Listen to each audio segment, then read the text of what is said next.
Assalamualaikum warahmatullahi wabarakatuh. Ya, anak-anak kelas 6 generasi hebat, generasi milenial.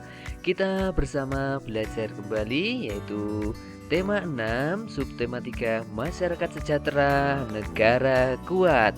Pembelajaran yang keempat. Ya, mupel yang akan kita pelajari pada kesempatan kali ini adalah bahasa Indonesia, IPA, dan SPDB. Kemudian tujuan pembelajarannya yaitu sebagai berikut. Ya, kita lanjutkan ke materi selanjutnya. Ya, ayo mengingat. Nah, di pembelajaran kemarin kalian sudah mempelajari tentang reklame. Ya, reklame adalah suatu karya seni rupa yang bertujuan untuk menginformasikan, mengajak, menganjurkan, atau menawarkan produk, barang, atau jasa kepada konsumen. Ya, reklame dibuat menarik sehingga orang yang melihat ingin mengetahui informasi yang disampaikan, tertarik dengan ajakan yang disampaikan, dan ingin memiliki, menggunakan, atau membeli barang yang ditawarkan. Ya, berikut adalah contoh reklame. Nah, kalian bisa mengamati gambar-gambar reklame dan bisa menyebutkan apa isi dari reklame berikut ini ya. Nah, kira-kira apa isinya? Ya, isinya adalah penanggulangan anak terhadap bahaya narkoba. Itu ya. Terus kemudian gambar selanjutnya. Ya, kalian bisa mengamati kira-kira isi dari reklame ini apa ya? Iya, berisi himbauan bijak memilih makanan. Nah, selanjutnya ada gambar reklame. Nah, kira-kira isinya apa? Coba kalian amati, apa isi dari reklame tersebut? Iya, berisi larangan untuk tidak merokok. Selanjutnya, nah, apa kira-kira? Di situ ada gambar, ada tulisan, kalian bisa mengamati dan mencermati. Kira-kira isi dari reklame tersebut apa ya? Iya, berisi informasi pencegahan penyakit demam berdarah. Selanjutnya, nah, di situ ada gambar. Nah, coba kalian cermati lagi. Kira-kira isi dari reklame itu apa ya?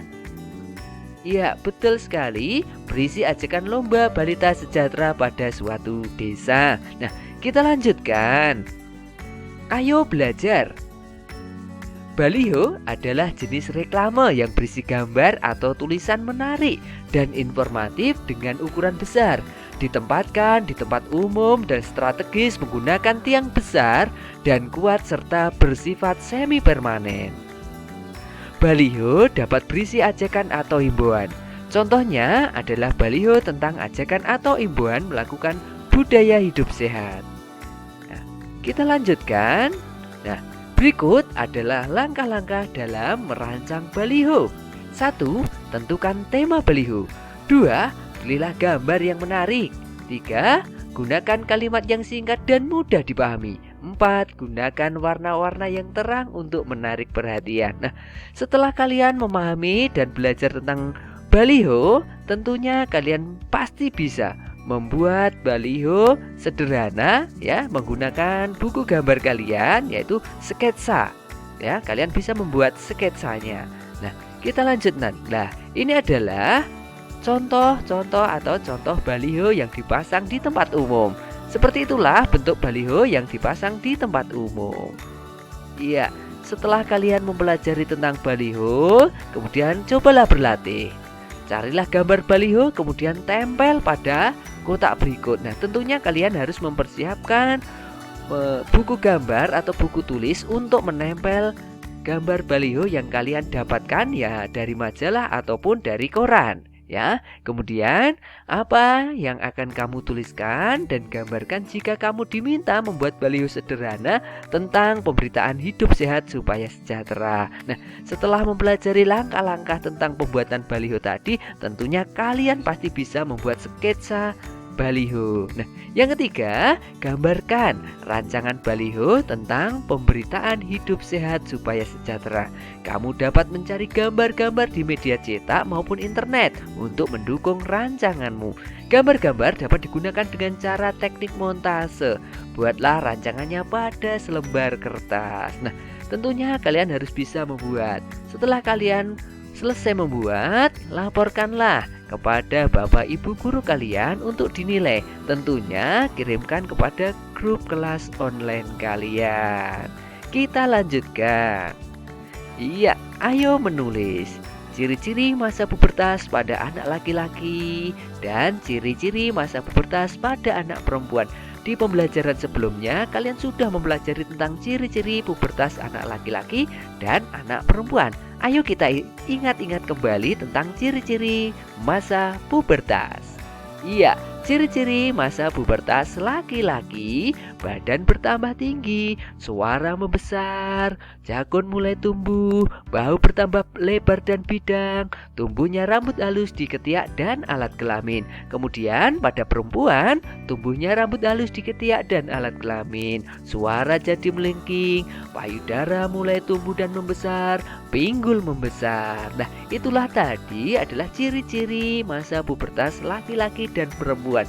Tentunya kalian sekarang pasti bisa untuk menuliskannya. Kita lanjutkan.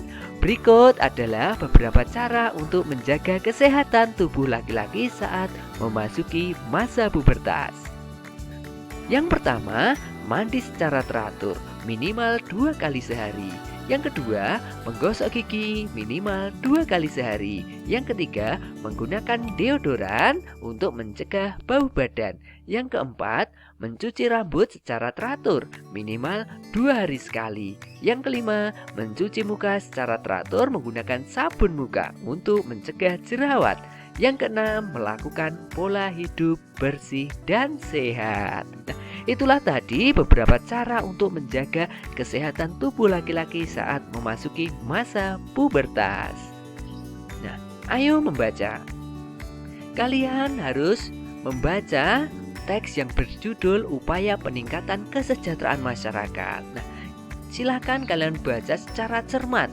Ya, siapkan buku siswa kalian dan baca secara cermat. Ya, Pak Guru bantu membaca. Tingkat kesejahteraan masyarakat setiap daerah di Indonesia tidaklah sama. Perbedaan tingkat kesejahteraan masyarakat tersebut diantaranya disebabkan pendapatan setiap kepala keluarga berbeda-beda.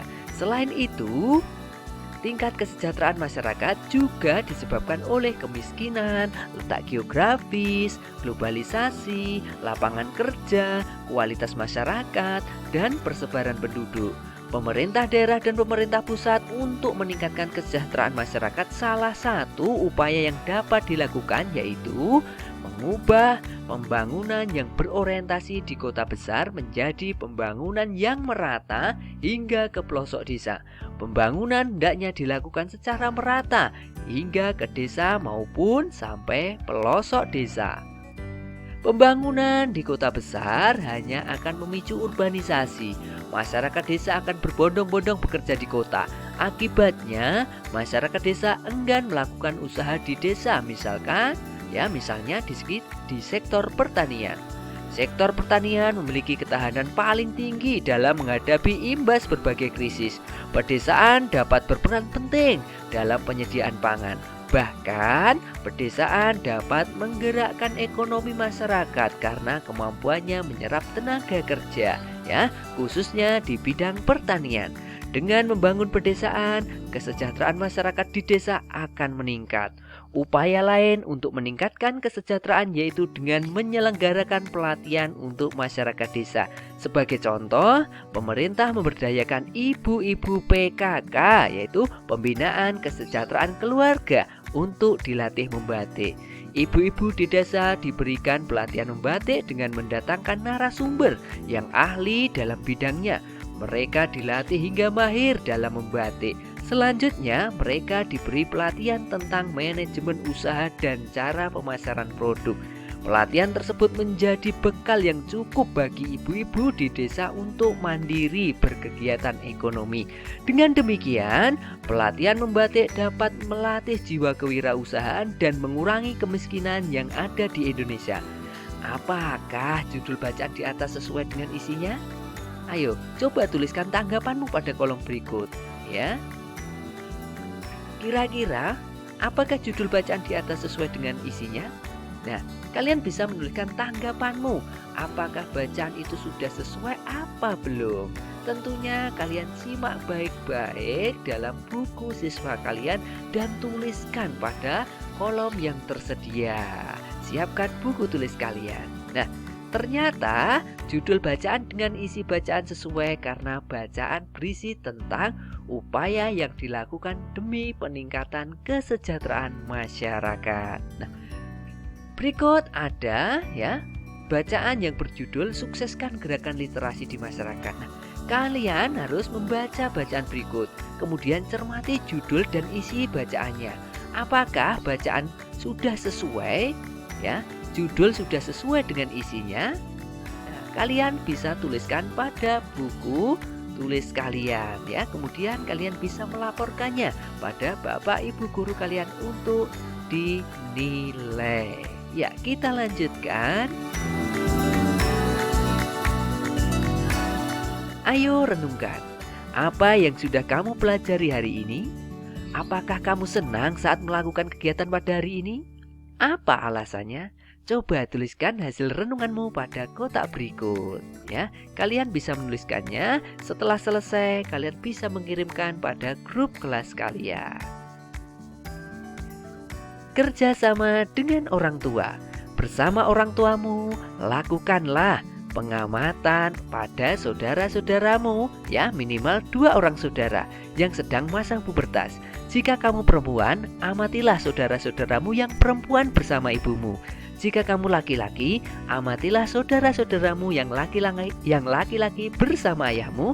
Kemudian tuliskan hasilnya pada kolom yang tersedia. Kalian bisa menuliskannya pada buku tulis kalian seperti kolom yang tersedia pada berikut ini ya.